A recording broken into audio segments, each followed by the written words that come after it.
Now, Putin is preparing a massive assault with 500,000 men on two fronts, and Ukraine think that they know the exact date. We'll see if this actually comes true, but this is a huge headline as far as what we have been expecting the last couple weeks, and of course, what is common sense. They're about to get the Patriot system put in at some point in the next few months, so it was pretty obvious that Russia would obviously take a big move basically right now. It said that Vladimir Putin is feared to be preparing for a new onslaught in UKR with up to 500,000 soldiers. That's 500,000. Russia is believed to be plotting an attack across two new fronts, pushing into eastern and southern UKR. They called the Blitz. We've talked about the Blitz, Craig, that was rumored. Now they're saying that they know the exact date. It says that Kiev believe Mad Vlad's, and of course they have to add that, attack may happen around February 24th, the one-year anniversary of the invasion. So they're actually saying, so remember the general SVR that we covered on January 9th, I believe it was, that said that there would be a full-on mobilization that would start covertly for 2 weeks on the 18th. On the 18th, from UKR sources, they said that they did, and then, of course, that was verified within about 3 days in Russia. They were actually mobilizing soldiers. So that came true out of that general SVR. In that general SVR, they also said around the 1 year mark that big things were happening, that something big event was going to happen, but they were vague about it, and they said it wasn't clarified what. Now we are at right around that anniversary, and they're saying that a huge blitz is going to happen. We'll talk about and how they're possibly going to send the Iron Dome to UKR and everything else that is going on right now. This is going to possibly get really bad. We're also going to talk about the Chinese balloon that is possibly flying above us right now that they won't take down because they're worried about it falling down and hitting somebody on the head. Doesn't make too much sense. I'm sure that they have a way to take it down over nobody, right? Doesn't make sense. There is a spy balloon above us, apparently. So we'll talk about that and much more tonight on Marfoogle News. It is a live show, so anything can happen. So stick around. We'll be right back right after this.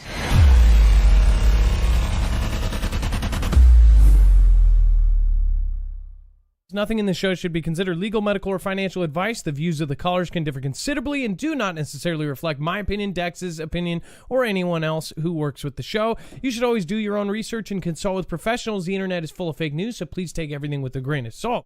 If you have not already, it helps us out if you end up going through any of our affiliates, and it helps you out if you end up protecting yourself against cybercrime.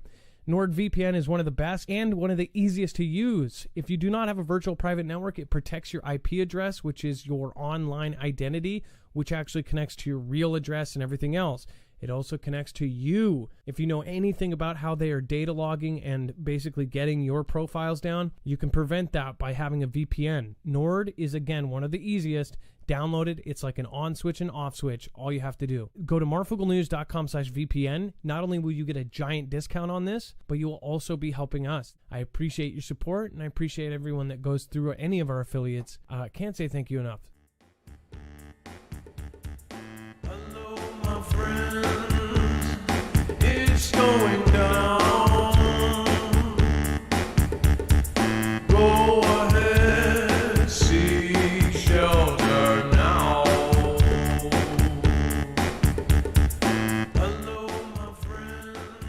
All right, what is going on, guys? It is Adam, a.k.a. Marf, and this is Marfoogle News. Today, we're going to talk about a lot of stuff, so we want to make sure that you know that there is a full bibliography available over on marfooglenews.com. Now, when you go to our website, you will see that it is all done very easily by thumbnail. You'll look for today's thumbnail. This could be above you right now. Once you click that, tracking the incursion, again, you will see that we have every single article, tweet, video, picture, document we're going to show you here today right there at your fingertips. That way you have the source for everything that we do. It takes a lot of time before every show, so make sure to utilize that and use it. On top of that, at the very bottom, there is all of the extra stuff that could not fit into a 2-hour time period, the stuff that you wouldn't talk about at a bar, and the stuff that you most likely should be sending copies of to friends and family. That is all at the bottom at the overflow, so make sure to go check that out. Let's bring in my co-host / internet brother, Dex James. What is going on, and how are you doing today? Hello, Adam, and hello, Foogle fam. I am doing just fine. So First of all, this is coming from UKR's side, correct? This is what they say. It's going to start around the anniversary. It's kind of we don't know exactly if this is true or not, but again, this is in the next month. So if it is not, they'll look like idiots. If it is true, then this could be a giant escalation. Many people have said that basically either way, if UKR loses or if they win, either scenario is not good for anybody because there are repercussions for both that are essentially going to be bad for the planet. What do you think about the 500,000 men and UKR? That number is a new number to me, at least as the recent numbers we've seen about a couple 100,000 or 300,000. But now it's 500,000. Yes, this is coming from UKR. But it also aligns with what we heard from General SVR, which was the allegedly are people that are either still part of the SVR group, which is the equivalent of like the CIA over in Russia. It's whether or not they are still active or inactive. They're the ones that claim to be making a similar statement that anniversary date is the day or is the time period, give or take, when the major events are going to happen. So, well, I guess we don't normally stick dates around here. This is someone else sticking dates, so that's fine. But we'll have to wait and see how it plays out. But it does. We're seeing this from a couple different sources, although they could obviously be using the same information. And as far as like the general SVR, that was the equivalent of Russians. Well, okay, so they claim this Russian telegram, it has been the one that all the mainstream media has covered, as far as they have actually covered the rumors that this telegram has said about Vlad being sick, Vlad having cancer, Vlad all of this. Before, it was very vague and unprovable things. Now there have been very specific claims. Since the 9th, there have been very specific claims. And essentially they're saying that one of these people is going against their country, supposedly, and they were actually in the meeting where Vlad said this. And who knows, maybe it was a bigger meeting and they safely could do so. I'm assuming whatever meeting he said that means there was a lot of people there, to the point where, it's not 12 people and we're going to see 12 people fall out of a window. But they said that they were part of that, and they say that the General SVR is made up of essentially former CIA of Russia. The SVR, that's what it stands for, right? So as far as like what is being said, if this is now being confirmed or if it's propaganda, that's really unsure. But right now we're seeing that Russian ships are, of course, off of Alaska. We've got Russian ships off of Hawaii, Russian ships off the East Coast. You have Chinese, Russia, Brazil, and all of these other countries basically doing all sorts of weird things going on. You have BRICS in motion. You have Japan gearing up. You have Poland gearing up. You have Germany gearing up. You have Israel gearing up. And you have, of course, all of the enemies gearing up. You see drills all over the world, essentially moving military around. And, of course, in the United States, the Fugel fam has been sending in pictures. We are moving tanks around the country. Like, we always get the videos of, like, trains rolling by with a bunch of tanks. We have never seen so many people, come to us and say, hey, it's coming through my town. I've never seen this before. Trains full of urban colored tanks going around, and then sand colored tanks, which again, sand is expected from whatever happened in the Middle East. But when you see urban colored stuff, that's kind of freaky. So a lot of things are being moved around. Of course, over the last month, we've been seeing air traffic just going nuts. People have been seeing the Ospreys around in most of the country. And then, of course, now we have this Chinese surveillance balloon above us. We'll talk about that later. They say they don't want to shoot it down. It's actually above us here in the Northwest. Apparently, it's over us. And I'm thinking, there's a lot of trees, a lot of open areas. Like, their excuse does not make sense. So with this, what is this big event? We've already had the biggest grounding since 9/11. We've already had all of these different weird events and cyber things happen. And then, of course, Davos group saying that there's a 93% chance we're going to have a cyber event that is catastrophic to the world. This is just really, really getting to the point where people can't ignore it. Whether it be, and it could be, there's so many that are locked into this thing like, well, it's all propaganda, it's all distraction. But what is it a distraction from? Either way, that means they're going to distract you with all of this big, scary stuff and then do something absolutely evil, right? So what are the evil things that they're doing to change our world? Either way, it's not going to be good for us. I bet everybody can agree with that. Meanwhile, I think the distractions are little stuff that gets talked about on Twitter for days on end, and it's about this person or this or that. It's like that's so narrowed down to one person or to one little thing, whereas if you look at the big picture, it's pretty hard to see anything but World War III happening around the corner. People call anybody who says that World War III is about to happen a fearmonger. Everybody it assumes that people are just doing this to scare people. I mean, I've been doing this for 5 years. I've been watching it all grow, and I've shown you all the signs that it was coming. And 5 years ago, there was a lot less evidence of it, but you could see the patterns. And when I told you guys then, everybody was like, oh, sure. Now that it's actually here, people still can't believe it. I honestly think that, people are just in denial of what is going on right now. If not, again, everybody's got their own opinion on it. I'd love to hear it down in the comments down below. And then hundreds of thousands without power in Texas as winter storm continues. Hopefully this won't be as bad as a few years ago. As you guys know, my brother-in-law got caught in that snowstorm in Texas, and he was on a business trip. We actually put out a community post, and a Marfoogle family member drove a few hours to pick him up in that snowstorm with four-wheel drive because there was no Uber, and the hotel he was staying at had no power and no water. So they actually literally had to tell him he could not stay there, and they had to boot him out legally. They said, you can't stay here. With no transportation and no shelters and no anything, he was basically screwed. It was kind of like a death sentence. I don't know how they could even do that. But again, they didn't even have heat in their lobby. Marfoogle fam came to the rescue. Hopefully, this storm and any storm in the next few years is not as bad as that one. But it does say that more than 300,000 businesses and households in Central and East Texas did not have power Wednesday as a winter storm persisted, immobilizing portions of the state with slick roadways and freezing temperatures. Approximately 306,000 customers, out of 13 million tracked, did not have power shortly before noon, according to poweroutage.us. The state's main power grid remained stable on Tuesday. Texas power officials said that the grid had sufficient reserves to ensure stability through the winter event. So praying for you guys in Texas. I hope that you have power, and I hope that you are comfy in a heated house watching. But if you're not and you watch this later, I pray that it all gets better very quickly. And then, Dex, do you want to talk about the epic California snowpack? Is now the deepest it's been in decades.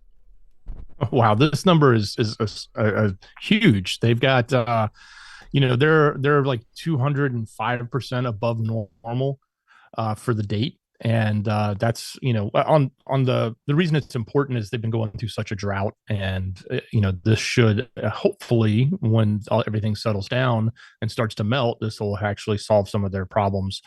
You would have thought all the rain would have filled up the reservoirs, although we've heard different reports of some of that being distributed out back to the ocean and not being captured. But this is huge. They're even something like 128% of its April 1st average, which we're not even close to April 1st yet. So they have a significant amount of water that's going to be coming down at some point when it melts. And when it does melt, you're going to see, flooding and all sorts of other things. Hopefully not, though.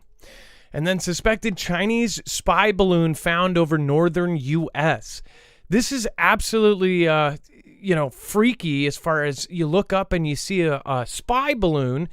And what I guess is the worst part is their reaction to it. It says the government has been monitoring a suspected Chinese surveillance balloon that has been hovering over the northern U.S. for the past few days, and they have discussed shooting it out of the sky, according to 2 U.S. officials and a senior defense official.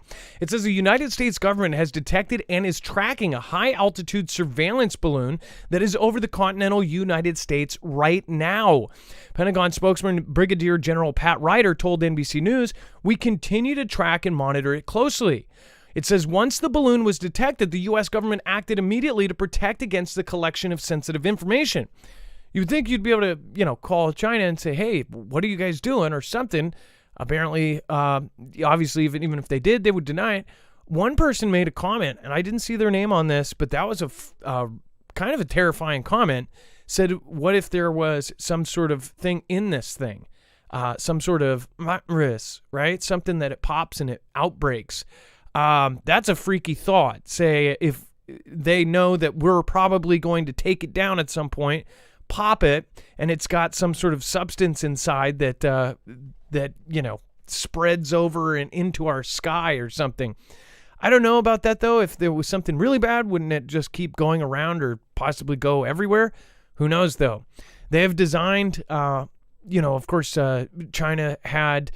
Just right before CV started, there was evidence that they were actually doing bio-specific or race-specific experiments as far as things basically doing some dirty work with viruses that were specific to race. That is something we've shared here, and we went over that. In fact, that was around the same time, right before CV started. So it's kind of crazy to think about. They also did studies on something that was heavier than air. So that's kind of a freaky comment, because what if they did make something that was heavier than air that could drop in a single place? So say a balloon is over an enemy, pops, and then something drops down. That's kind of freaky. Dex, go ahead. Yeah, I was going to say, you're right. If it was some form of aerosol, it would, if it was released up there, it would just keep going. It's in the stratosphere, so it's pretty high up. The interesting thing though is it's actually not out of the range of the height that an EMP could be launched. So that's another thing. They have actually exploded or tests done nuclear devices like that from balloons. It can't get high enough to do what they would call the sweet spot, which is the entire nation of the U.S., but it could be regional because it's not that high, but it's high, anywhere from 5 miles, but more than likely it's 50 miles up, 20 miles up, and anywhere from that 8 to 50-mile range can still cause regional damage. You have to be about over 100 miles up to get to that nationwide swath that we've shown with an EMP. But that's another thing to think about. It's it could just be surveillance. It could be like you said, somebody had suggested it could be something bad that could come down, or it could be something like an EMP. Or it could be a test for all of that. It could be a test to see how fast we respond to something like a balloon. If they use multiple balloons, they could get multiple areas. Or could this thing access already in place Chinese chips and other, backdoor things? Could this thing be a way to directly access computers or hack from above and trigger something that was already set into place? Some Dragon Day type stuff, right? Most likely it's none of that. Hopefully it's just a test of something, or hopefully it's just a camera looking, but why would they need that? They have DJI cameras all over the world. They can backdoor and get sky views of pretty much everywhere on planet Earth, or at least that's what they believe. Dex, go ahead. I was going to say, let's not forget, we did cover, now we thought it was due to crypto, but we covered all those strange receivers that were placed in mountain locations throughout Utah and other places that they were finding. So if there was some form of communication from the sky down, that maybe that has something to play into it. But again, they wrote that off as being people doing crypto mining or something like that. So somebody said that we have satellites above us every day that can do EMPs. You're totally right. North Korea, I believe it's like twice a day or something, or they have 2 satellites that go over us every once or twice every 2 days or something. So yes, you are right. As far as somebody said, maybe it's just a distraction. That's the thing, though. Who's getting distracted by this? Most people are over on Twitter talking about everything else. That's what I don't see as a good distraction, is something that does not get covered for days on end. The things that mainstream media focuses on nonstop. On the back page, something that basically will be forgotten by tomorrow, that I don't consider that a distraction. Or it could be a setup for later on, or something that everybody saw the headline and remembers from a while back. Oh, do you remember that? And it puts it into the back of your head for something else, maybe. But I don't see distractions being something that will literally be forgotten by tomorrow. Nobody will think about this. I'm not going to forget this. This balloon thing, like, this is weird. Our people in our community and our niche, we track these news events, and we start seeing the patterns, and it's not creating a pattern out of nowhere. I think that if you start trying to tell somebody who's totally, not involved with this, and any one of us can go to our friends and family, and I'm sure some of you have, and they just think you're, Bill from The Last of Us, like, oh, crazy man, prepper dude, that we've gotten this reputation as being like, oh, everything's a conspiracy, right? But when you do track this stuff, we keep and have all of this knowledge in our head about these previous events. And that's how it should be. You should keep track of this stuff because all of this stuff has come back into play. When CV started, there were all the previous signs that it was going to start, that something was going to happen, the tabletop exercise, all of the movements, all of the charts. They were already basically doing the finances like they were saying, this is how it's going to be affected when this happens. And then months later, we had CV. This was, of course, alongside all of these weird events like the cat, dog, and cat guy, that disappeared and found without his shoes, and he took his own, he unalived himself somewhere. And his family said, no, he was not sad, none of that. And around that same time period, you had one of 2 places that contained some of the most dangerous viruses in the world blow up out of nowhere. I mean, there was events like this right before CV that you saw. With this, you can see everything is changing. Everything, all of the processes, all of constitutions are changing. Everybody is shifting their money towards this new war. And this war could be a tool to put in everything that you have had a theory about. All of those things can happen overnight instead of over 15 years if there's a big event that basically puts it right there, that makes us afraid to the point where we're voluntarily jumping into the boat. Say the whole island's on fire. Are you gonna jump in the boat, or are you gonna sit there and burn? That's what I think. I think that they're gonna catch the island on fire, and everybody's gonna jump in the boat voluntarily, and that boat is a horrendous. Right when you get on the boat, they start chaining you up. That's my opinion anyways. What's yours? Let me know in the comments down below. It says Wednesday, Secretary of Defense Lloyd Austin convened a meeting of the senior military and defense leaders, including Chairman of the Joint Chiefs of Staff, General Mark Milley, which, again, this guy, Northcom and NORAD Commander General Van Herk, and other combatant commanders. Austin was traveling in the Philippines at the time. The leaders reviewed the threat profile of the Chinese stratospheric balloon and possible response options, and ultimately decided not recommended taking it out kinetically, hitting it with something, because of the risk of safety and security to people on the ground from the possible debris field. These guys can take out a target 10,000 miles away on the other side of the planet with the push of a button. You think that they can't take a balloon down without it hitting ground? I mean, these guys could pick a spot and a time frame and do the science for the trajectory of where it falls, even the debris, even in the wind, all of that. Come on. That's not an appropriate excuse. At least that's what I think. What do you guys think? Let me know in the comments or in the chat below. By the way, Mo Cowboy, thank you for being here. Sarah Barra.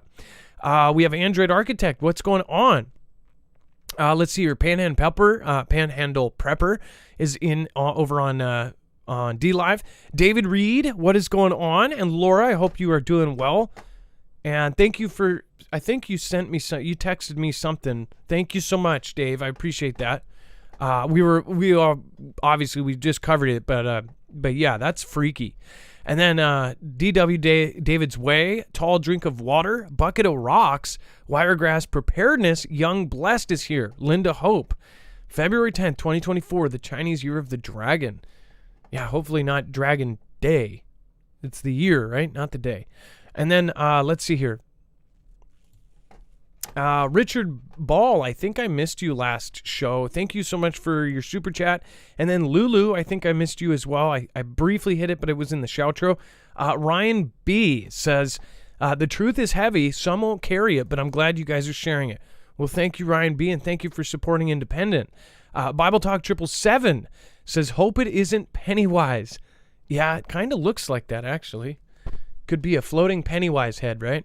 And then Jay, possibly distraction with no significance. Significance? Oh, significance. Okay, gotcha.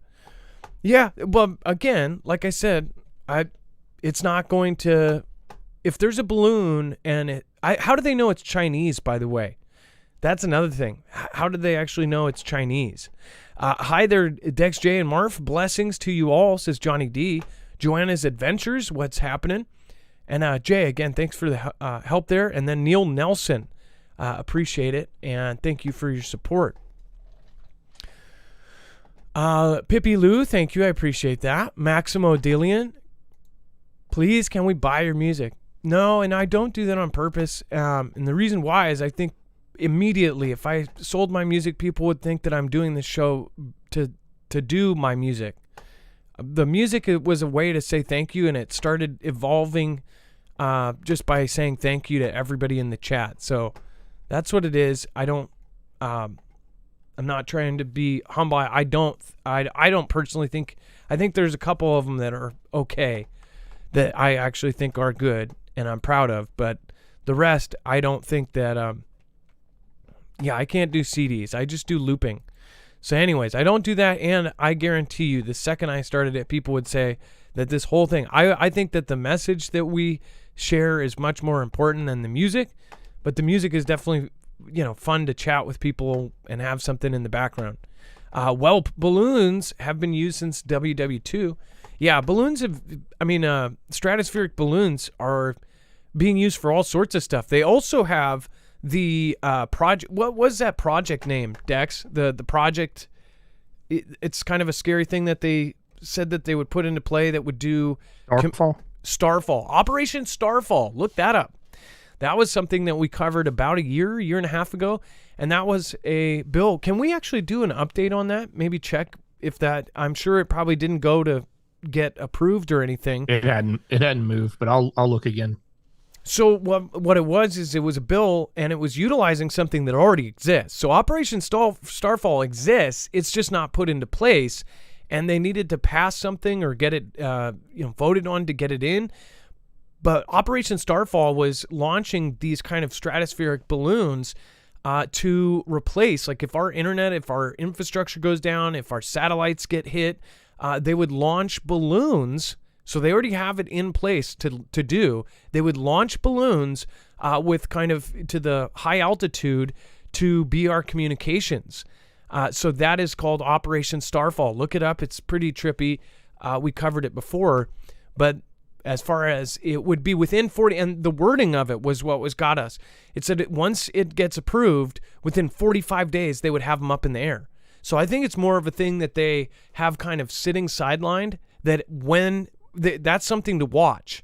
And when you watch that, and if they put that through in the nighttime, that would be something like, within 45 days, something's going down. Dex, go ahead. It has not moved since it was introduced. It got put into the House Armed Services Committee. But if you want to look at it from a political point of view, when it was introduced, its entire co-sponsors were on the R side of the aisle. So that's not surprising that nothing happened for the last couple of years, but who knows, maybe that'll change this year. Yeah, and it was around the same time that Cuba, a lot of people said, no, that was just for Cuba.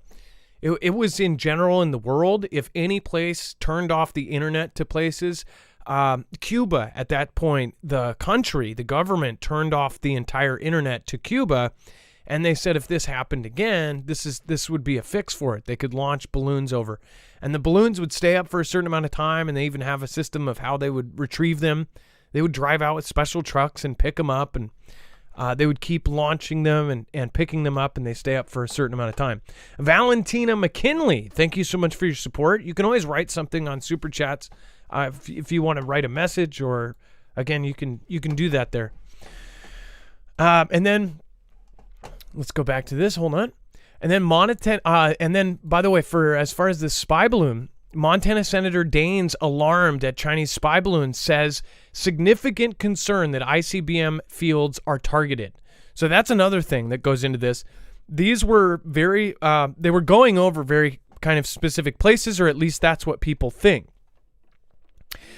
It says that Montana's Senator Steve Daines sent a letter to the Department of Defense, the DoD, demanding answers on the suspected Chinese spy balloon spotted above his state. It said that Daines sent a letter to Defense Secretary Lloyd Austin on Thursday amid reports of suspected surveillance balloon over the U.S. airspace. The Montana R called the high-altitude Chinese balloon a concerning event and told Austin that the fact that this balloon was occupying Montana airspace creates significant concern that the Malmstrom Air Force Base, AFB, of course, the United States intercontinental ballistic missile fields, are the targets of this intelligence gathering mission. Remember, they're also building their own nuclear silos, so maybe they're trying to learn something from how we keep ours or something. I don't know. I don't know exactly how they keep them there, or if they're just nukes that get launched on planes. If you guys know, please let us know in the chat. If you're somebody who is an expert in that kind of thing, or ex-military and you know exactly what you're talking about, let us know. Are there full-on like silos? Why would they even look at it? Are they seeing if we're doing more? Are they spying for Russia, since the whole New START treaty's on, some weird stuff going on with that? Go ahead, Dex. On the back to the testing side of this, if they were able to actually get in and hover for a little bit of time, and I know that they don't, I guess when you're in the stratosphere, you don't really have much control. You're just riding the winds. But, for them to be there, I'm curious how long they were there before we detected them. Now, we scrambled recently, like today or yesterday, but they were there. At least the stories have been saying they've been there longer. So the other thing I would question is, does this give a different delivery vehicle for even a munition that can be dropped? We track ICBMs because they are launched and they are traveling, and we know how to look for the signatures of all of that. And if we're not able to necessarily detect a balloon as easily, or detect that something was dropped from a balloon, I wonder if that creates a different opportunity for something to happen. It's not wide scale, but it could still be something. I just thought of this. Okay, so you know how we covered, and it's alarming either way, however you look at it, but the nuclear dry docks emptied. They emptied our nuclear dry docks. Now, this thing, if it came from China and if it's in Montana, wouldn't it have had to fly, what was the path of it? Did it come over Washington? They said that they were temporarily emptying out all of their nuclear stuff out of the 4 dry docks. Were they doing that because that's when they detected this thing above? You know what I mean? The public story was all because of seismic concerns. We cleared all of this nuclear equipment out of here. But was it really because something was flying over? And at this point, because if we're finding out about it today, it was probably a couple days ago that they actually found out about this thing. And who knows? It could have been above, Bremerton, Washington, above our nuclear bases. If they're saying that it's going over these specific nuclear targets, or it might be, of course, you've got this Malmstrom Air Force Base. What if 2 days ago or 3 days ago, this thing was over our dry docks and they cleared it out because they didn't want people to see it, or they didn't want this balloon to see what they've got there? I don't know. Or before it got to that base, they cleared it out to make sure that they weren't able to see what they have there. I don't know. Just a side thought. If it is seismic concerns, that's also super concerning because we are waiting on the big one here, the Cascadia subduction zone earthquake. It's not even an earthquake. It's a earth reshaping. It's a subduction zone from Canada to California. Go to yesterday's episode if you want to see that. It's at the very end. You can skip right past until you see the story up here in the corner. But yeah, that one, if you're in the Northwest or anywhere on the West Coast, you should be watching that video. And we'll probably clip that so you can watch that, just that part on Marfoogle News. But yeah, so what do you guys think about this? Again, distractions, this will be gone by tomorrow, I bet you. Maybe 2 days. And those I don't really think of as distractions. That's just my opinion, though. What is yours? The $1 trillion question, could a coin save the day? Dex, do you want to go over this? Well, with this debt ceiling that still hasn't been resolved, Yellen is shuffling funds all over the place to try to keep the government afloat as far as paying bills, putting off certain things, and keeping money flowing and other things because they can't just create more money. Well, actually, they can, and that's what this was sort of floated a while back as a joke. But the more they looked into it, because there is a law that was put in place that said the Treasury can mint a coin of any denomination at any time it needs to, that what they could do was mint $1 trillion coin and then hold it and then use that and as debt against itself, and thereby having the ability to spend that money as they needed to until they got through this debt issue. Obviously, there's a lot of jockeying going back and forth between the administration and Congress, and they're obviously controlled by opposite sides of the political spectrum right now.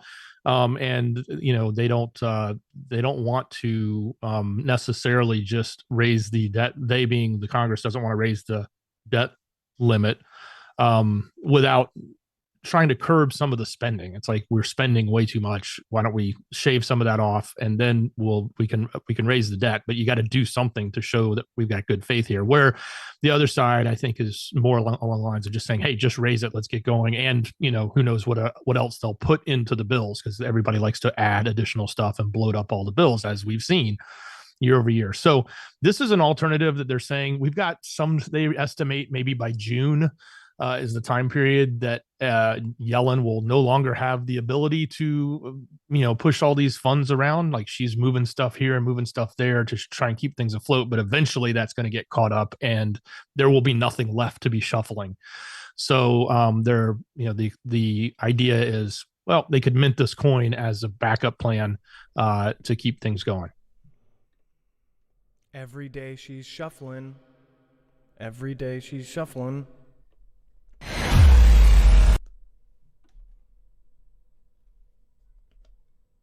I'm just going to pretend I didn't push the wrong button after doing something awkward.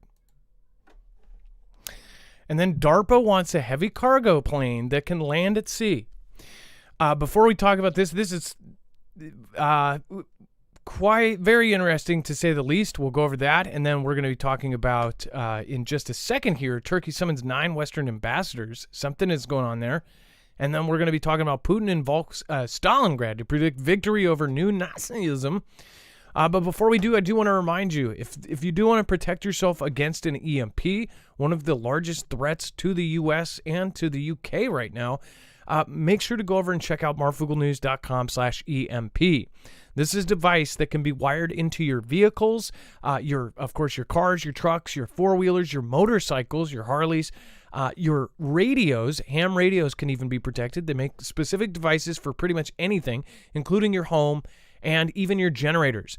In fact, they make one specifically for the Flex 1500 solar generator. So make sure to go check this out. This is the same company that was called up during Trump administration when he did the executive orders to harden our grid. They have done contracts with agencies like DOD, DHS, and again, this is still a veteran-owned business, 100% American-made. They started making these by hand out of Kansas, and then after that executive order went into place, they absolutely grew. We were with them before that. This company is as far as the people that run it, they're a very, very small group of people that are absolutely some of the most amazing patriots. At one point, they were sending us Christmas videos They grew so large and they're now so busy that they haven't done that in a couple years. But man, there's no other business that has dealt with the Foogle fam like they have. They're always down to answer questions. So go over to marfooglenews.com/EMP if you want to protect yourself and all of your devices and things. If you want to get home from work, if you work very far, it would be really smart to get this on your car. In less than 15 minutes, your car can be protected, and it will continue to run after multiple phases of an EMP. If it just keeps hitting, this thing can keep going. Again, or a CME, which will happen. It's not a matter of if, it's a matter of when a CME hits. Will your car run after that? Go to marfooglenews.com/EMP, and also make sure that you check out, they have the new micro EMP shield, which is about this big. It's about a third of the size, and it's the same protection. When you do that, you get $50 off through our code, and you're helping our independent media. We would like to grow. We'd like to bring more people on. We would like to have this expand. The only way we can really do that with all of the algorithmic problems we have covering controversial stuff is to do something like this. So again, thank you for your support. It's something we believe will save your life.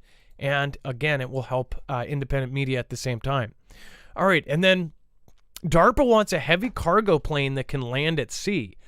I wonder why.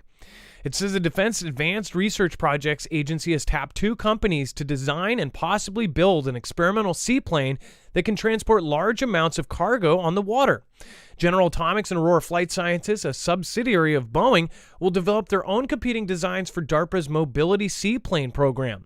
DARPA said Wednesday that DARPA has dubbed this program the Liberty Lifter Seaplane Wing-In Ground Effect, because these guys are good at designing stuff, not good at designing names. And it says that it's the Liberty Lifter for short. It says DARPA wants this aircraft to be a long-range, low-cost aircraft around the same size and capacity as the C-17 Globemaster, which can carry more than 170,000 pounds of cargo, including a 69-ton M1 Abrams main battle tank.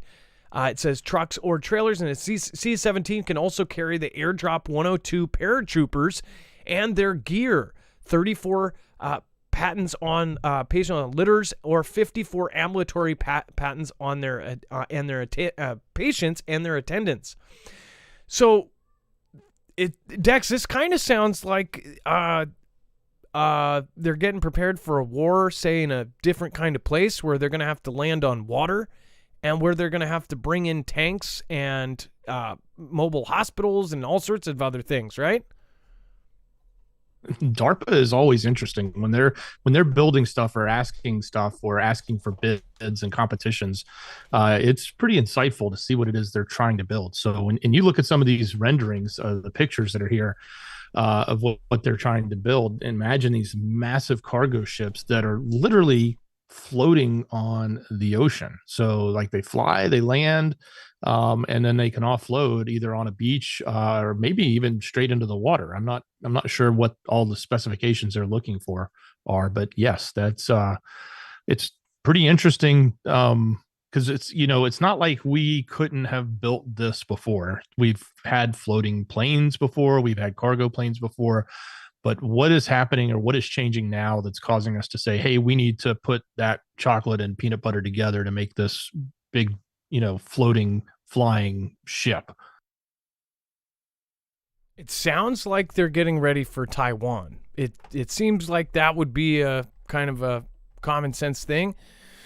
They're going to have to do, they're doing all of these island hopping exercises. Of course, the huge order that I covered almost 5 years ago of the huge uptick in amphibious vehicles that can island hop and drop off troopers and take them, drive right into the water, drive right onto another island.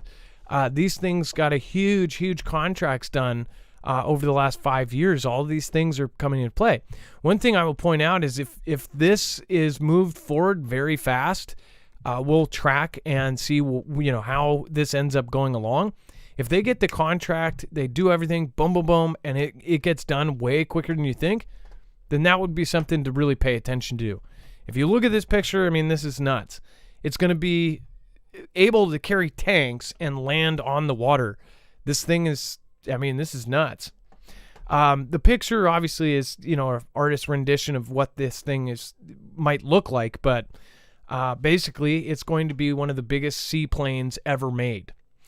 It kind of looks like a seagull.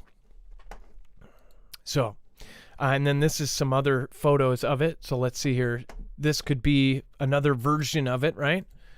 And as you can see, it's almost like two planes connected. This looks like something out of the 1950s, like sci-fi. Just really kind of nuts. Could land and then ferry around and then back up to a dock, right? Look at this. What do you think that's for, huh? It's kind of alarming. Dex, go ahead.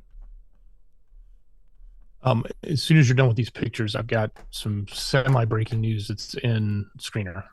Okay, thank you. Let's see here.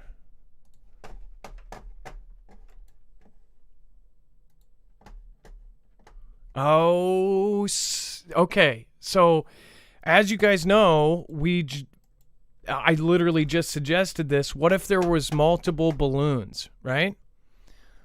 Let's see here. So, apparently, they're tracking a second balloon. Canada's Department of National Defense on China's spy balloon monitoring a second incident. So, statement in brief from Canada's Department of National Defense. A high-altitude surveillance balloon was detected and its movements are being closely and actively tracked by NORAD. They put a Q in there. Canada is taking steps to ensure its security of its airspace, including monitoring of potential second incident. It says that earlier reports said that the balloon flew over Alaska and Canada before over the lower 48. Okay. I sure hope this is a distraction. And it sounds like right now this might actually become something that's talked about for days. I sure hope this is a distraction. It looks like a satellite that is underneath it, which again, a satellite is another way for communications, things like that, surveillance, but it also is a delivery vehicle for a possible EMP. Dex, this is freaky. Yes, it is. And I do want to give credit. And there was a few different people that said it, so I can't name everybody, but that came out of chat. So, because this is sort of breaking, like in the last few minutes, last 20 minutes. And I think this was the only site I could find that actually had commented on it, which was Forex Live. So we'll see how this expands, the story expands, because it is, this notion of this idea of a potential second incident is relatively fresh. And like we said, if at this altitude, this would not be able to do the whole if this was an EMP type thing, it wouldn't be able to knock out the entire grid. At least not one of them. It could knock out a big region. And just a few minutes ago, we suggest, well, if there was multiple balloons, and now who knows how that's going to change their response if they're going to take these things down. How far did it get without them seeing it? I don't know. That's, well, frankly, that's alarming. And then Turkey... And can they detect if it releases anything? I mean, that's the big question. Like, can they really detect if something small is dropped from that height? Yeah, I guess what... And think about that. So, like you said, it wouldn't be able to... What do you call it? It wouldn't be able to... It wouldn't be able to release an aerosol, because that would just keep going. That could end up in, Russia or Africa or somewhere. It could end up anywhere. But as far as dropping, say, a capsule, you could drop 10,000 capsules of stuff. I mean, a capsule this big can hold something that could, take out thousands of people. It could hit the ground and basically spread something, right? That's a thought too. Think about it. I mean, it's a very simple idea. Put a balloon over and drop some things. This is like back in World War One, I believe it was. I think it was World War One. They actually had, I want to say, they were remote control planes that literally dropped darts. It was very inefficient and it didn't work very well. They had a bat bomb. Do you guys remember the bat bomb? We covered it on our show. Do you guys know what a bat bomb is? They would release 100 bats that were in a very specialized container, and then the bats had explosives or basically a combustible strapped to each bat. And then what would happen is they would drop this bomb, and they only tested it, and they said it worked. It was very inhumane. It would drop, and at a certain height, it would basically release all the bats. Then it would blow up each bat, and it would catch them on fire. A bat's first instinct is to go to somewhere, a wood kind of hole or attic or somewhere dark and dry, and it would catch fire to all over the place. This was a real thing they tested. They tested all sorts of weird things. But if you think of the simplicity of this, if it could do something like this, that's obvious. Of course, they can remotely drop something over another country. That's kind of a freaky thought. Anyways, and then all of the weird tests they've been doing in New York where they've taken substances and all of the DHS, all of their requirements for last year, they were saying by a certain date, December 29th, I believe it was, of 2021, they wanted all of these weird detectors in place, and they wanted these small companies to come up with ideas for radiation detectors, V detectors, and all these things, mobile and able to track down different, contaminants and things like that. That was under the same one that they wanted to improve the mass fatality tracking system, which people, ex-military and military, have said, we already have a mass fatality tracking system. They wanted a better one and a new and improved mass fatality tracking system. MFTS, right? Why do they need that? And then Turkey summons, and oh man, I sure hope we're on the wrong track. And then Turkey summons 9 Western ambassadors over security alerts. Okay, so before Dex, I'll have you cover this one. I do want to say thank you, Valentina McKinley, again, Ryan B, Bible Talk 777, Amanda Ruiz says thanks for all you guys do. Thank you for the super chat. I appreciate that. And then Liz Smith, thank you for the super sticker. I appreciate that, and thank you for supporting independent. And then over on D Live, thank you everybody over there as well. We have Kimbria, of course, Vicky K with her nightly stop by. Be a bad girl and take your mask off. Best one. Cloud Pharrell, thank you. I appreciate that. I haven't played that one in a long time because the second track got damaged on my looper. Chance Paladin, thank you for modding over there. Jammer, thank you for everything you do over there as well. Searching for Answers, thank you. And then Badger One, thank you for gifting out Marfia badges. Outlaw Josie Wales, a balloon, well, we give up. Too hard. And then Beer Juice, Tall Drink of Water, and Rizar, thank you guys for sticking around. All right, Dex, what are they doing here with 9 Western ambassadors? So the saga between Erdogan and Turkey with Sweden is continuing. So when Sweden didn't stop the burning of the sacred book there, they said they can't stop it because of freedom of speech laws and things like that. That's what really got Erdogan upset and said, "Hey, we're not going to vote you in." And then in the process of that, because of this tension, it seems the other nations said, hey, they sent out security alerts telling people to be careful because now we may be targeted because of our, support of this. And it's not support in the sense that they're saying we support the what the actions that those people took, but it's the support of their, free rights to I guess be able to express themselves.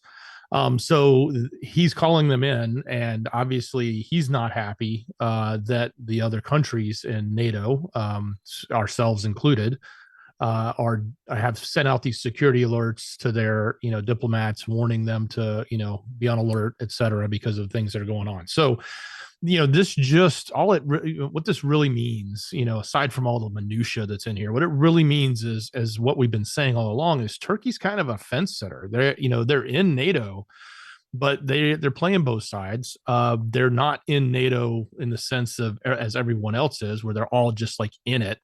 They seem to be playing this position where they're probably the weakest link, so to speak. And I don't mean weak as in they don't have strength, but weak as in not being cohesively in line with everyone else. So strategically, it's important. They are sort of like that gateway, or that their location is sort of a major point between Europe and the ME.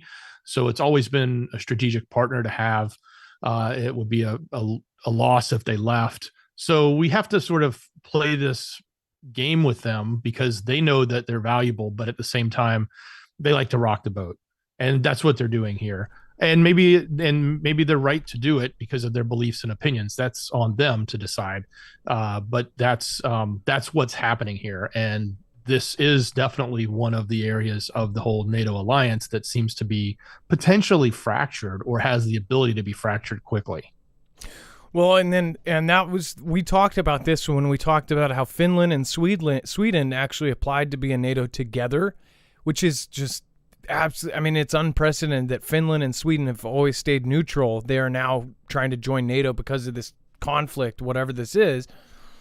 And we covered it a few weeks ago, where they said they might even split their application and just try to get Finland in, because Sweden has this issue with Turkey. But Turkey has caused so many issues. Turkey's been doing weird backdoor deals with Russia.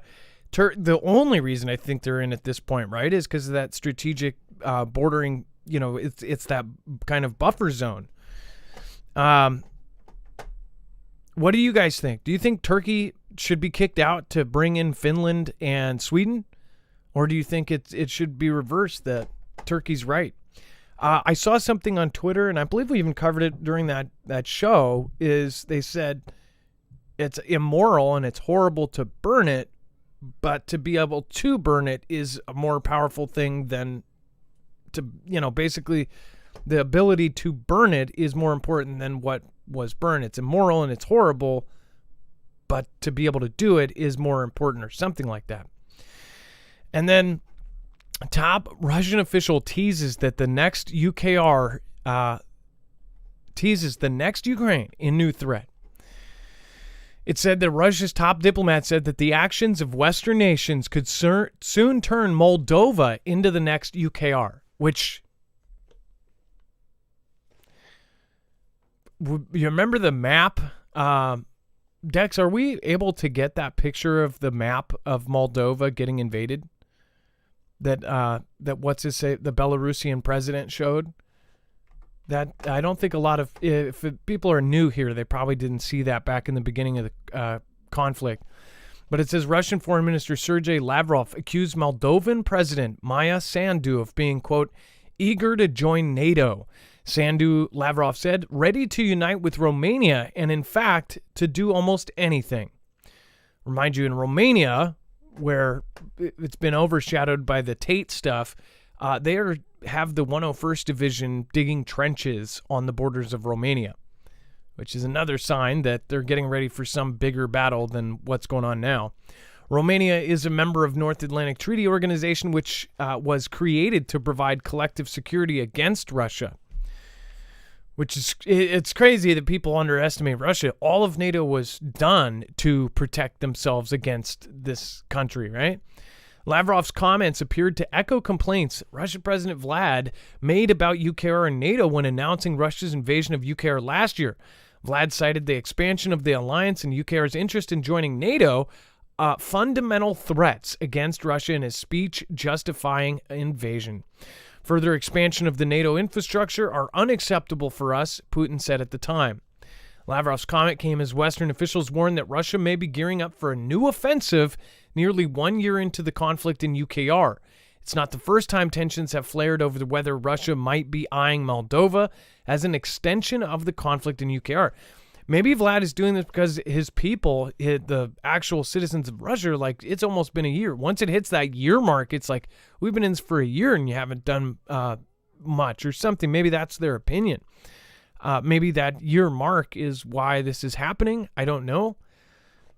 But, again, this also could be Ganda. So let's see here. Thank you, Dex. Is it in Screener or is it in... Oh, yeah. So check this out. Dex, do you have comments on this? I'll pull up the picture here. Nothing that you didn't say. First thing I thought of was Lukashenko's map, and obviously their next position after UKR was, there appeared to be Moldova. And in this map, which was much more high, back when we first showed it, it was pretty high def. And Foogle fam, active and retired military, pointed out that all of these kind of things up in the upper right-hand corner were actual U.S. troops. They were actual UKR troops, and they were battalions, right? So on this map, which when this picture came out, just to set it where we were at that point, is at the very beginning of the invasion. And this got, I don't know if it got leaked out or if it was purposely leaked out. We questioned, like, why did a picture of some guy who's obviously standing there, did he take it with a secret camera? How did the guy go up with a camera and go, oh, here's our battle map? And it shows a red arrow, and this is a typical battle map where it shows Moldova and troops going into Moldova and invading it. With comments like this, it's like, this is stuff that they obviously set up long ago, and you can see it's the most predictable movie in the world. It's just like, that the person is going to run up the stairs instead of out the front door. This is super, super predictable. But those were real, and the troops that were there, even this map, actually a couple days after it, they confirmed that there was a real battalion in that position that wasn't previously known. So this picture leaked out and showed that there were troops in a certain place that nobody knew about until this map, because the key. So anyways, I just thought that's the first thing I thought of when I saw this. And then, Dex, do you want to talk about how Putin invokes Stalingrad to predict victory over new Nazism? The new Germany-ism, right?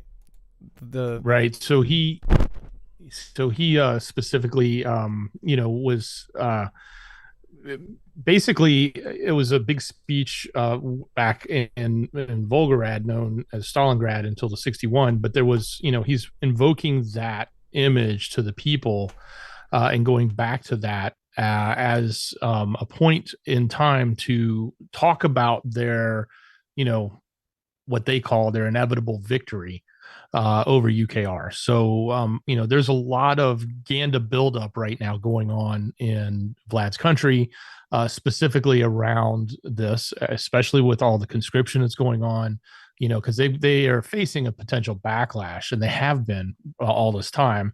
It's been hard for us to get the true information out as far from the media, as far as how people may or may not be feeling towards the conflict that live there.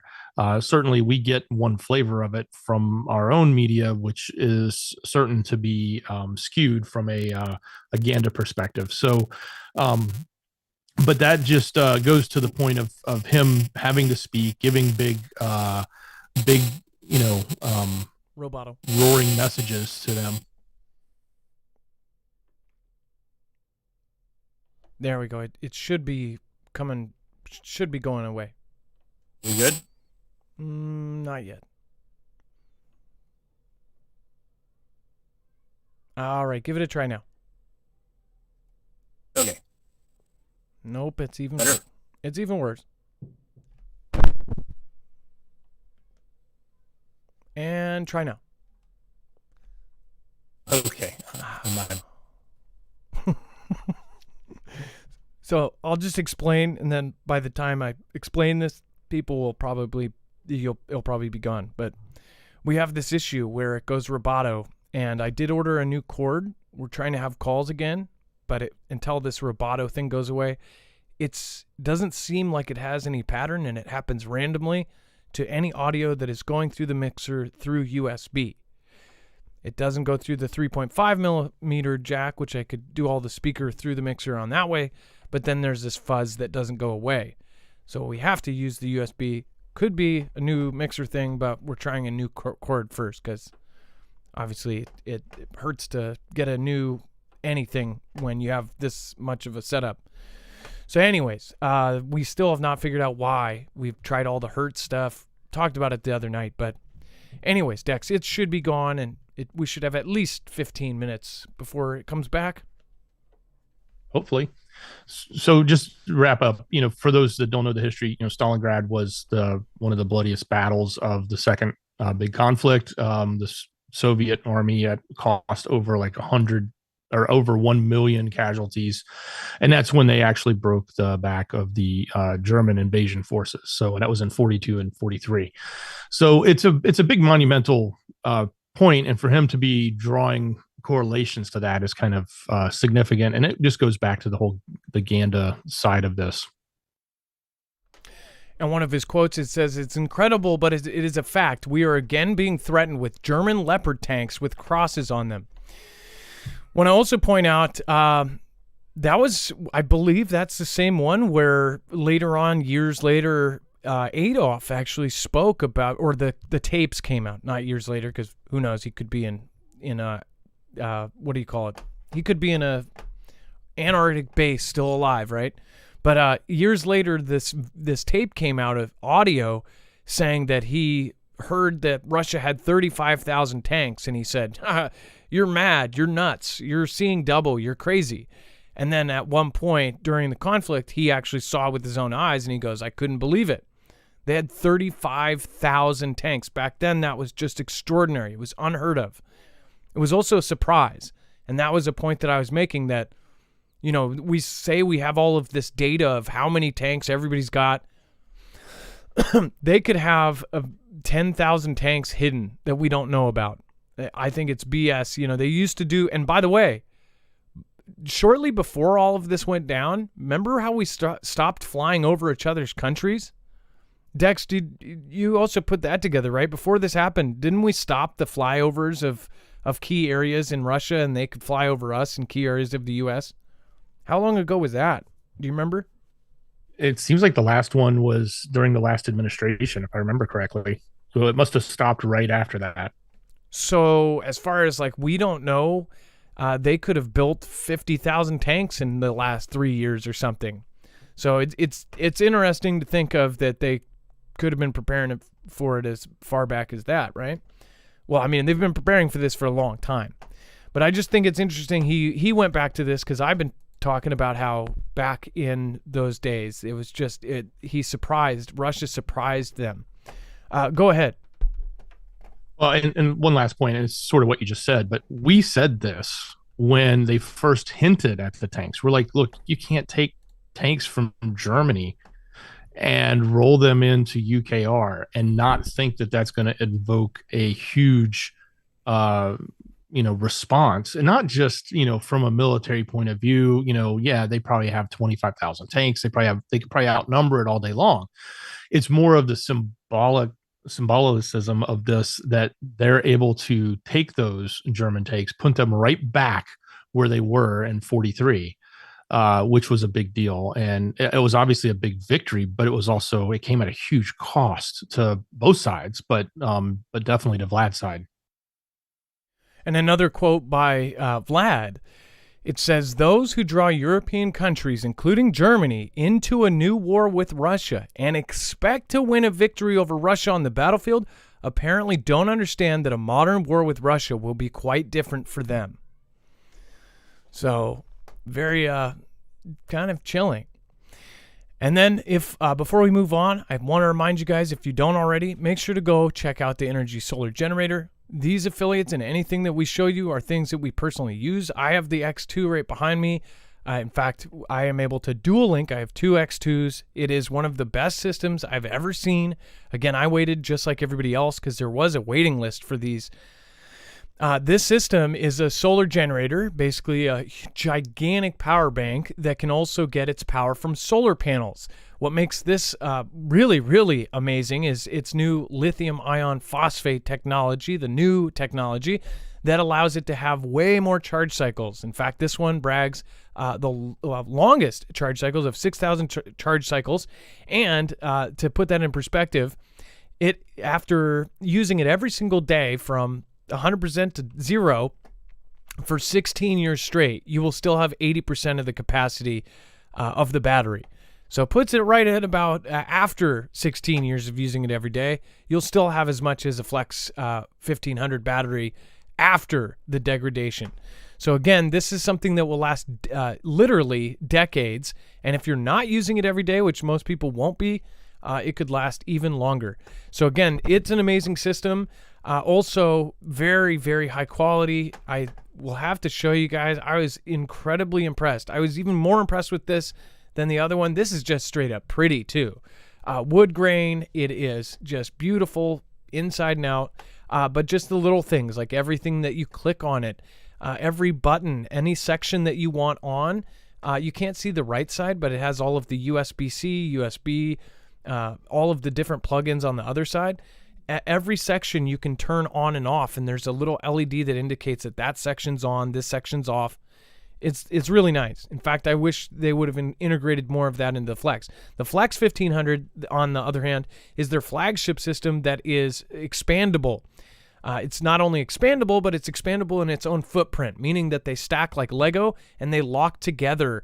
Each unit has a lock on it, so where the input and output is on the top and the bottom, so you can literally stack them up high and take them with you, and they all lock together. They can also be modded to where it can change the input. A lot of people that did the reviews, if you ever watched the reviews on this, they did it on the earliest models before all of this stuff came out. So the max solar input was 400, but you can mod it so you can actually add, instead of 4 panels, 12 panels. That basically triples the charging power of this. It's incredible. That's what the whole selling point on some other ones are. And then this one has all of the other selling points, including expandability. I won't say they're some of their competitors, but their competitors actually have giant cords that come out the sides if you do expand them. So make sure to go check it out. It is marfugglenews.com/energy. Again, that's marfugglenews.com/energy, INERGY, and you get a giant discount, 10% off when you go through us, and you are helping our channel at the same time. So make sure to go check it out, marfugglenews.com/energy. All right, and I don't know why. We've had so many this is a live show, so anything can happen, people. I bet I just scared the crap out of Heartbroken Survivor there. Sorry, I really apologize for that. The sound of our intro is just like psh. Anyways. All right, Dex, UKR is now strapping RPGs to racing drones to invading Russians. When they first said this, I was like, what kind of racing drones? Now, we don't have pictures of this, I don't believe. Do we have, is there any pictures? Yeah, let me see if I can find one. Let me see if I can find some. Because when you, it's nuts. RPGs to racing drones. It says UKR is strapping rocket-propelled grenades to cheap racing drones and using them to attack the Russian front lines. It's an effective method of gathering intel, destroying expensive equipment, and controlling the battlefield that represents a fundamental shift in how wars are fought. Well, we kind of knew that drones and things like this were going to be the next conflict, the big one, would be a whole lot different, especially if there's anything that the U.S. is involved in.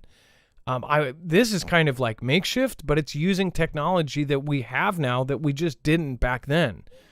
If you're talking about remote-controlled, everything has evolved. Go ahead, Dex. Is it in a screen? Yeah, I found a picture. It doesn't look real to me, but you're a drone expert, so take a look. Okay, so let's see. This is the picture out of the article. Okay, so wait, is this the... Okay, here we go. Now it changed. It was still on the Belarus thing. That doesn't look real. I guess those could be really, really... it's surprising how much they can lift, but I'll tell you right now, that does not... Unless those things are really light, that looks fake as hell. And, of course, they write messages on them, right? So But by the way, I will say this. For the drones, a little tiny drone can carry a bigger like GoPro. These things are powerful. I guess that is possible. I don't know how fast they would go. Those are bigger drones because like the normal racing drones are like this. These things are, I don't know. I guess that could be possible. I don't know though because those look so heavy. Anybody that's ever been in the military and shot one of these things, how much do those things weigh? I would think that they don't have to be super heavy. Maybe it's aluminum. Maybe it's made so it can fly through the air. But by the looks of it, that looks fake. And they're zip tied. But one thing I see is like over on the right here, the second one. There's 6. The one in the middle on the right, it looks like the zip tie almost is going through the other one, or it looks like it's like they messed up on Photoshop or something. But if that is real, I guess it would be, those drones are big racing drones. Like the normal racing drones are really tiny. And those things can actually lift quite a bit. And I know DJIs can actually lift a surprising amount, like a milk jug, right? So I guess I could see it. And then it says it's 4.4 pounds at the lightest on RPG. Okay. At least that's what. Then it could. I believe it could. What do you guys think?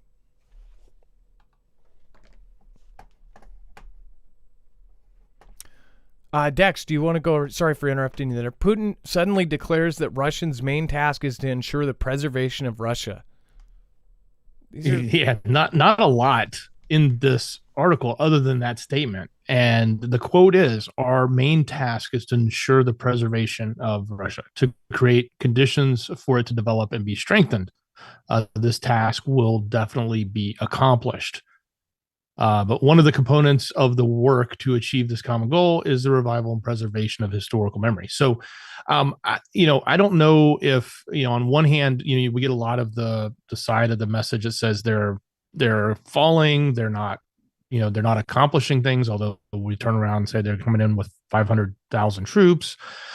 But is this a admission that says his top priority is to preserve the country because he feels they are about to be in a bigger conflict, or they're coming after the country as we send longer range munitions and other things like that can go into UKR and reach into his country? Is this more of a defensive, a defensive statement, which is kind of odd? I don't know. I just thought this was really odd.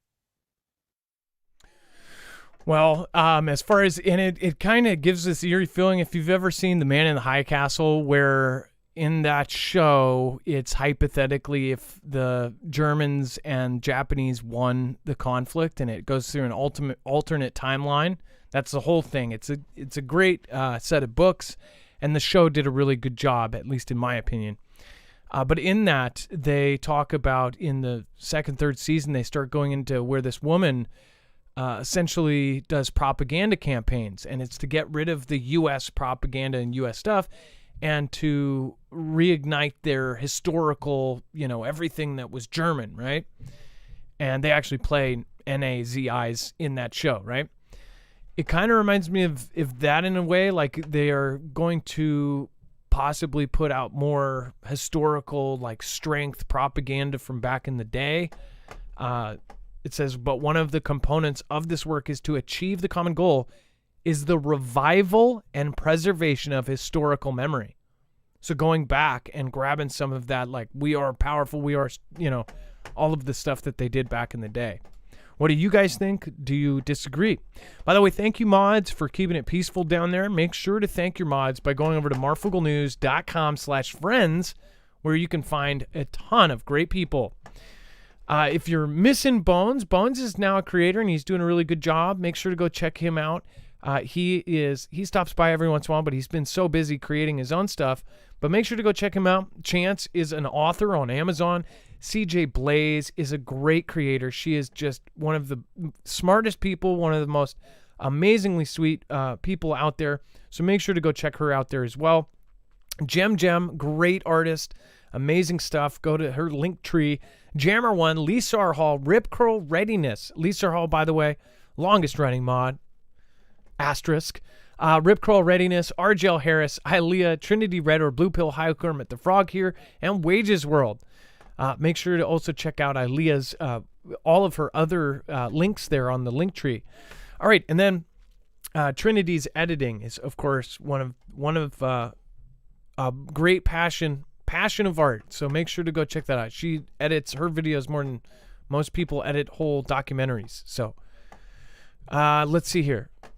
Thank you, Tang Talks. I didn't mean to miss you there. Says the ice storm caused a change in the atmospheric pressure, which caused the balloon to lose altitude and be seen. They've been spying on us for a while. I don't know if that is if that's something that they just found out or if that is an opinion, but I would think that could make sense. And then Charles Jenkins says, must educate yourself on ISO 20022, quantum financial system being installed. 100 plus nations have global agreement now being deployed called Project Sand and Man to drop the end dominance of U.S. petrodollar. I know the basics, but yeah, no, I'm not educated in that area. With all that's going on in the last while, what has concerned Dex and yourself the most? Ryan B. Well, I'll let Dex answer his part. What has concerned me is seeing countries like Japan change their constitution overnight, seeing all of the military movement, and what has concerned me the most is what China is doing and how everyone is kind of ignoring it. Obviously, you see things like Hillary is hosting parties that are funded by Chinese oligarchs. I mean, like, people don't realize who is involved in this stuff above. I don't know. Dex, what would you say has been most concerning to you? To me, it's the rapid pace of technological development in both the bio side and the AI side. So I'm more concerned. I mean, don't get me wrong. I think, the risk of conflict right now, especially at a global scale, is there, and it's probably inevitable. At least that's my opinion. And that is a scary thing. But I'm more concerned with what you can't see, what can be released, what can be created, what can be engineered and targeted. We've talked a lot about that type of technology. And then when you layer in, the advancements of computing power and things like AI, and its ability to do things that we can't do or we can't figure out yet and solve some of these challenging problems. And I say problems, when I say that, I mean the problems they have in making some of these really bad things happen. That's what scares me. And because that's the kind of thing that's just going to creep up out of nowhere. Almost like what we went through in 2019, 2020, right? That event. So whether it's a bio event or some other type of weird thing that we just don't have a grasp or understanding of or any control over. That's probably what my biggest scare is that the advancement of all that technology, both on the bio side and the computing side. The military member that was at the Moclips installation, the thing that he scared me the most is he said that they're preparing for bio war. And that there were 5 cells just in Washington alone that they knew about. So, bio-T or ism. That was what freaked me out. And by they, he meant enemies of the state. And specifically, ones from a certain country that makes balloons. All right. Let's see here.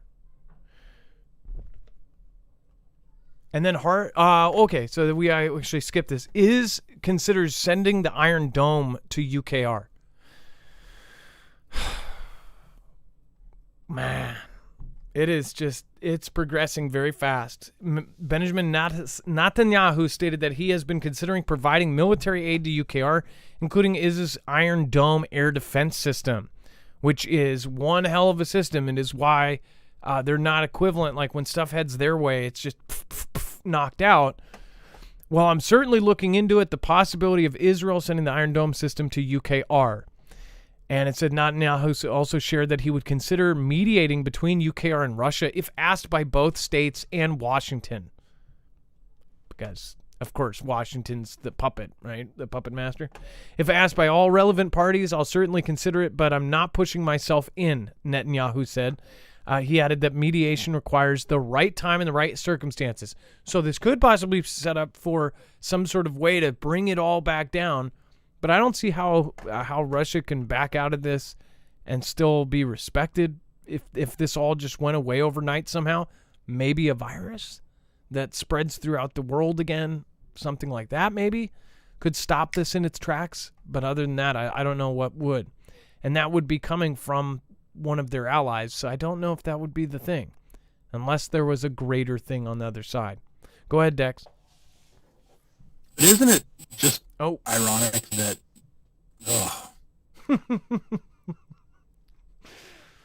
You can you could either do it, whatever, or you could hold the thought. It's going to be about a minute and a half. We'll keep going. All right. We'll go back to that here in a second. I do have a couple more comments. Blue Boy 1968 says, "Hi, Adam, Dex, and Mods and Foogle fam. Just letting you know that they have found tiny radioactive capsule that they lost in Western Australia. Amazing that they found something that small, but the USA can't find their lost warheads."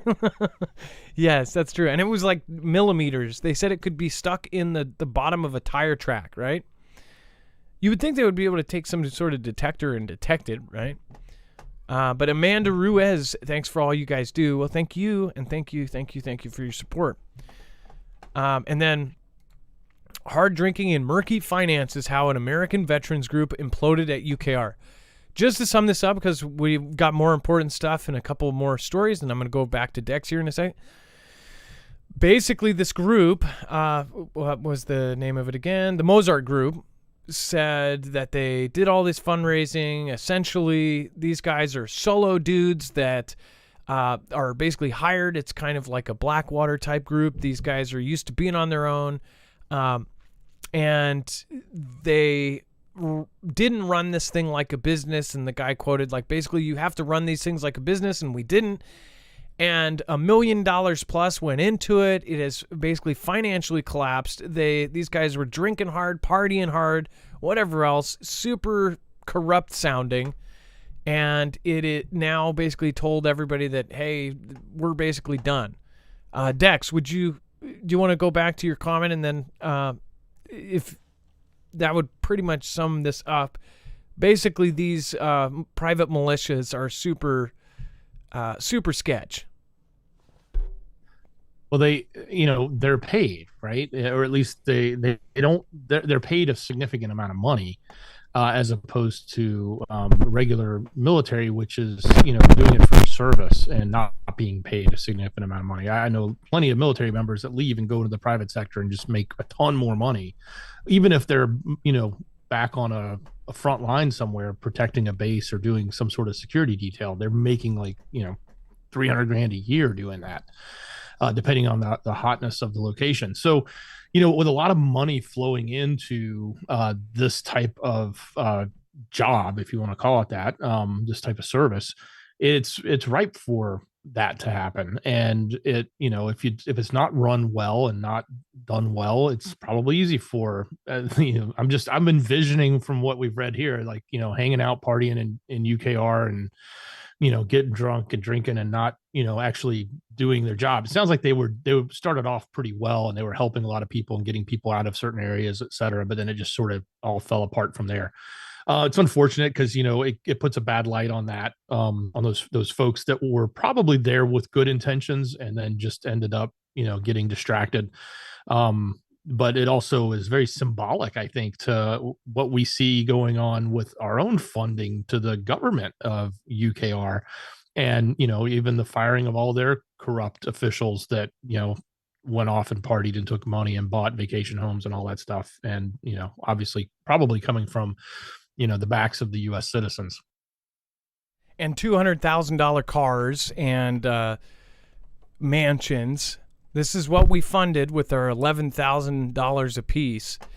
And groups like this, they got donations from different groups and different grants and things, and they're sitting there partying at some techno rave in UKR, It's pretty absurd. And then scientists inject fish with. Oh, Dex, do you want to go back on what your point was, though? I don't want to miss that. So. Oh yeah, I'm sorry. Netanyahu. Real quick, I was just saying the Netanyahu story. It's kind of ironic that the day before we're covering a story where Vlad is saying, "Hey, don't get involved, because if you get involved and want to give any equipment, it's going to be a red line." And then here it is today. Netanyahu says, "Hey, maybe we'll give some equipment." Why is it's like immediately poke the bear when you can. And it's almost orchestrated, in my opinion, when you look at it.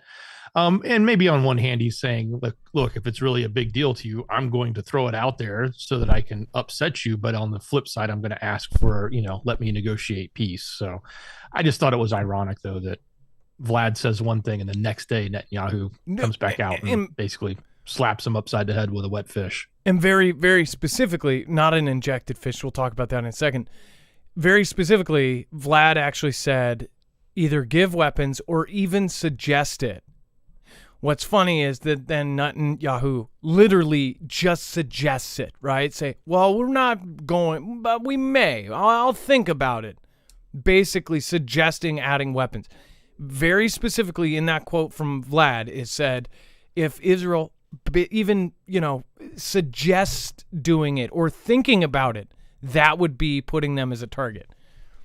So it's like the most predictable movie in the world. And next time we see this kind of piece, Vlad says, well, if they even try, watch. The next day, we cover that it's something else, right? They suggest it or they say it. It just happens so often, it's insane.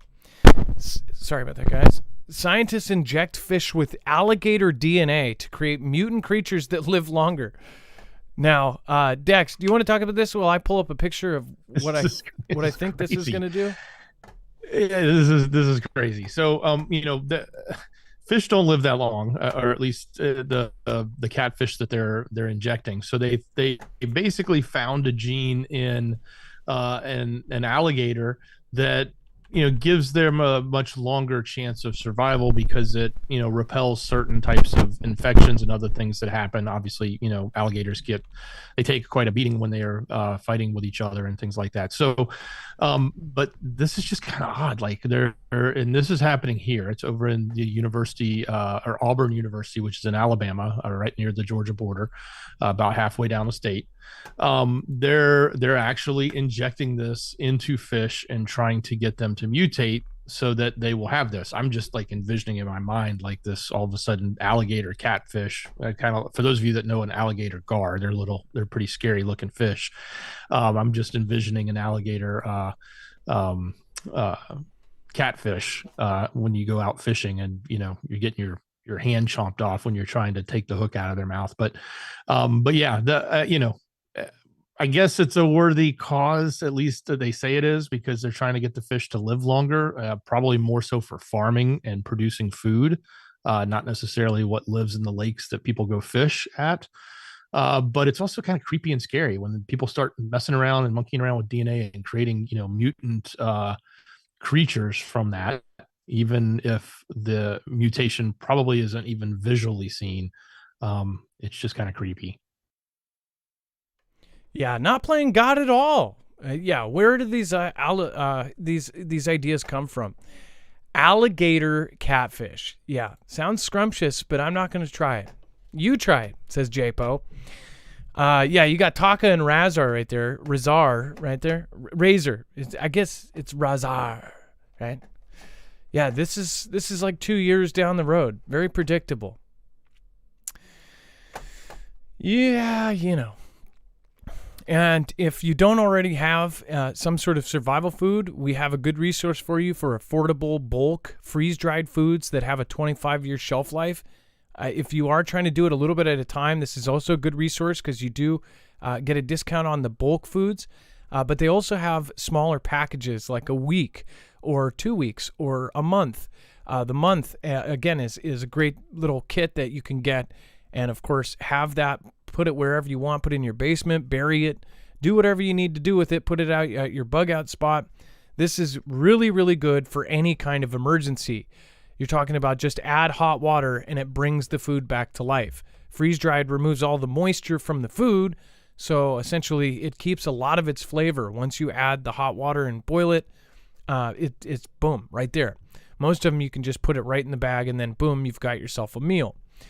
This is a really good, affordable route to get a whole lot in a short amount of time. Again, there's really a lot of great companies out there. This one is, again, $200 off with our code. And so for about $600, you get 3 months of food, or a month for 3 people, or a month and a half for 2 people. So you can get a whole lot of food for a very affordable price. When you break that up per day, it's really amazing.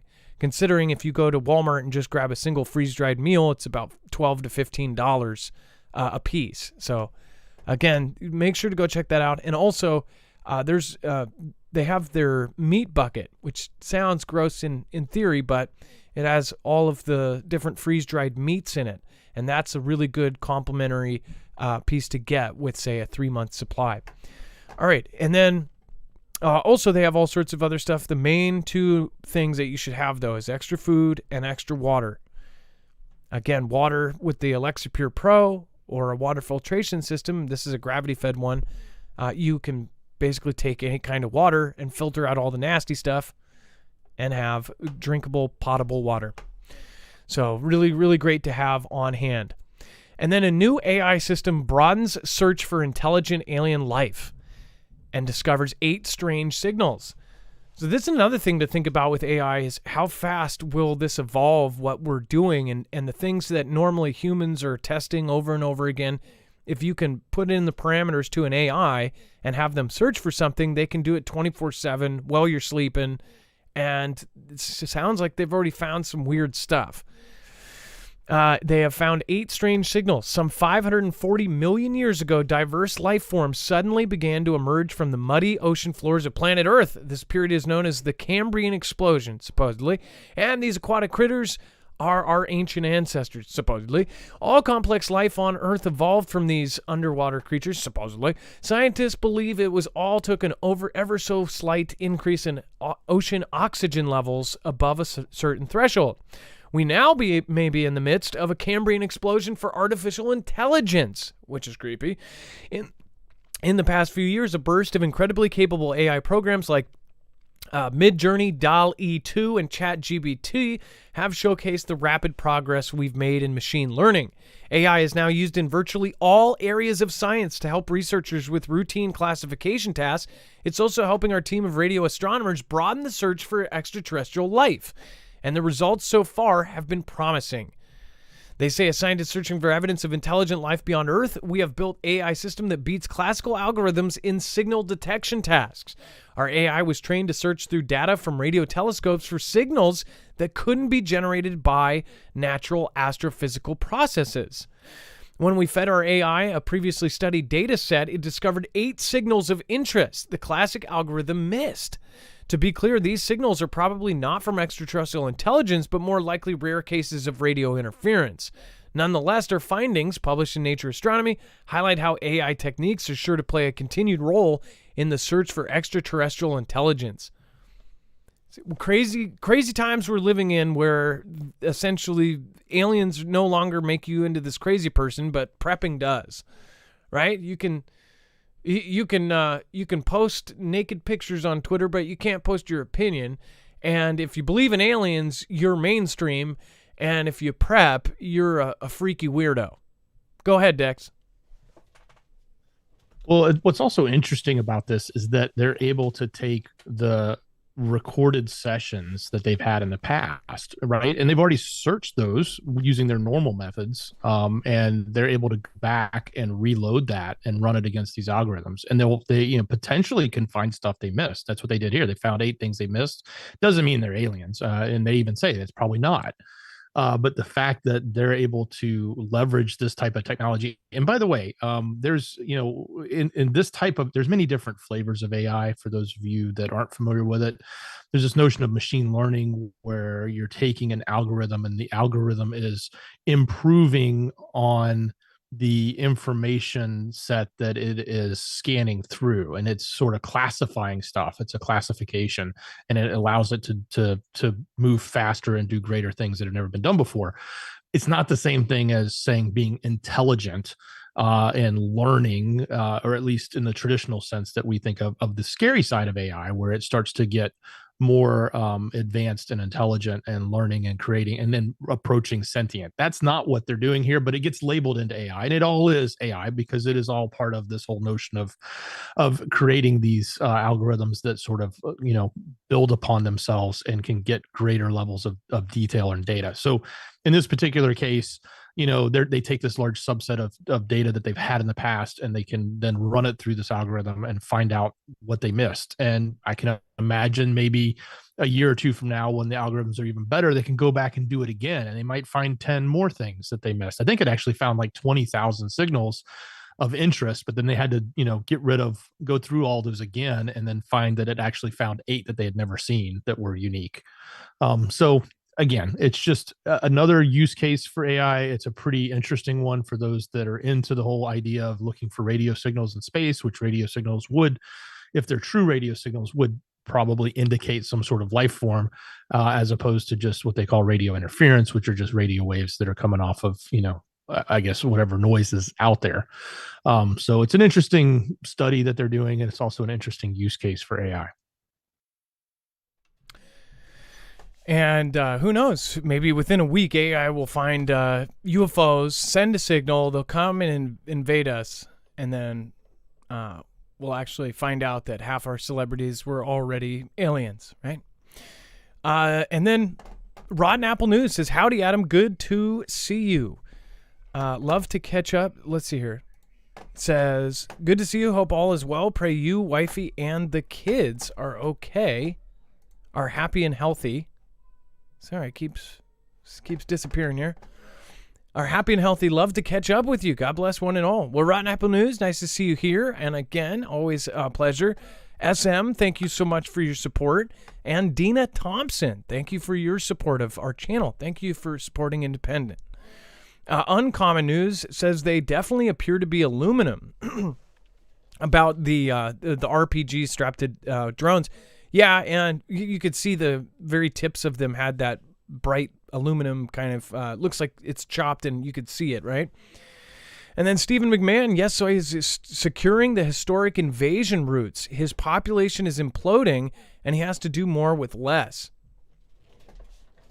Well, China or Russia, because they're also doing a lot of stuff, doing all of this like securing of historic stuff as well. All right, and then Dex, let's go over the web only. We've got a bunch of it here to go over. Definitely some weird news tonight. So check it out. Head over to marfooglenews.com, click on the thumbnail for the show, or open up the show notes link. It's in the description on YouTube and Rumble. It'll take you right here to the page. You'll see all the news we just covered, but then you'll get to this yellow bar. It's overflow. It's everything else we couldn't get to. Lots going on. A little bit of an update on the Arctic plunge that's happening, that's coming into Canada and to the U.S. and obviously affecting as far down as Texas. So it's kind of like a miniature repeat of what we had earlier this year, or earlier when it was very cold. Let's see. There's other interesting things going on. A prehistoric and endangered sturgeon washed up. If you want to see what that looks like, that's kind of crazy looking fish. Back on the fish subject. An interesting article about what happens when you travel with the ganja into the airports, given the fact that it's legal in lots of states, but illegal federally. So kind of interesting. Some stories that are in there about what happens there. There was an undersea volcano eruption that happened. There was another airport story about some parents that, man, this is horrible. They ditched their kid. And let's say it's after confusion over not having the ticket for the infant. But that doesn't make any sense to me. I not buying that one completely yet. There was a prisoner released from Guantanamo, and that's kind of an interesting story if you want to hear what's going on with that. The gas stoves are back again in the news. I don't know why they're trying to take those away from us. Well, we know why, but it just doesn't seem like that's going to make much sense. There's too much backlash on that, but they keep trying to push it. A little bit of updates in the political side, stuff going on even here in Atlanta, as well as in Florida with the governor down there, and then Pence is in the news, and Hunter continues to be in the news. So all of that stuff is there. That and so much more. I think there's some monkeys have been stolen from Louisiana out of the zoo, and some other interesting things going on around a manure rush, and some much more. So it's just like I told you, the news tonight was kind of crazy outside of the stuff we were talking about, and that stuff was crazy too. So go take a look. There's that and a lot more. It's all over on marfooglenews.com. Click on the thumbnail for the show, or open up that show notes link. It is in the description. It's one click. It takes you right here. So easy to do. You don't even have to leave the app. It'll just let you see it all, and you can read away. Yeah. The psychedelic churches one is pretty wild. It's basically a bunch of hippies chilling around drinking some funky tea and going, God is God, man. God. Let's go inject some fish with some alligator DNA. Tom Cruise, what are you doing here? Stop jumping on my couch, man. Oh, the springs are gonna break. That's a vintage 1970. It's now time for the shoutro. Dex, thank you so much. Much love, brother. Great job. Mods, thank you. It's now time for the shoutro. It's not an outro. It's not a shout out.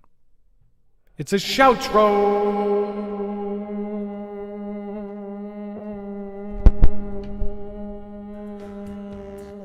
It's going down. Go ahead, see shelter now. Hello, my friends. It's going down.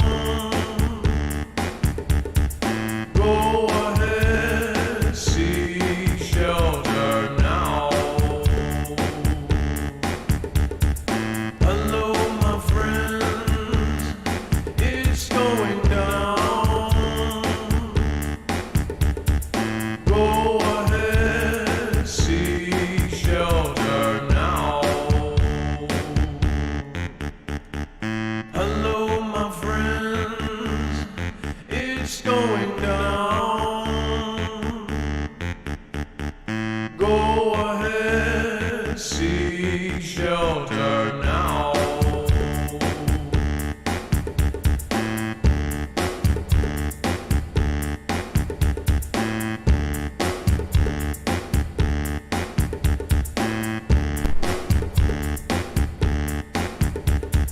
Birds morale and jazz selling wow.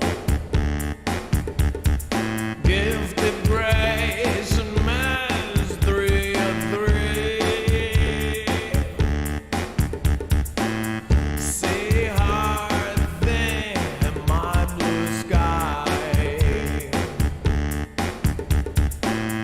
Willie Hunt, I am his, and Dennis Swanson.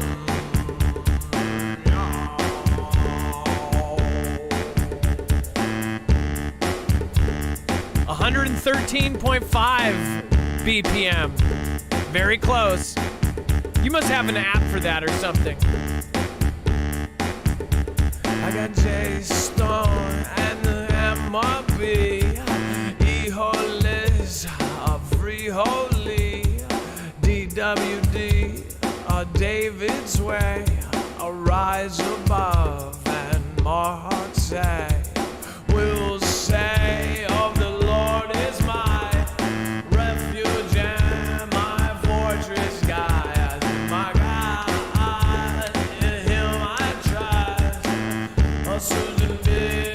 Oh, Mars. So Randy Man, Bobby Sue. Fry the day it ensues. Unseen apex, gifted grace. Everyone's got a smelly dog face.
bring it down and Mr. Jams. Mary Miles and my kitties do that jam on with the wool.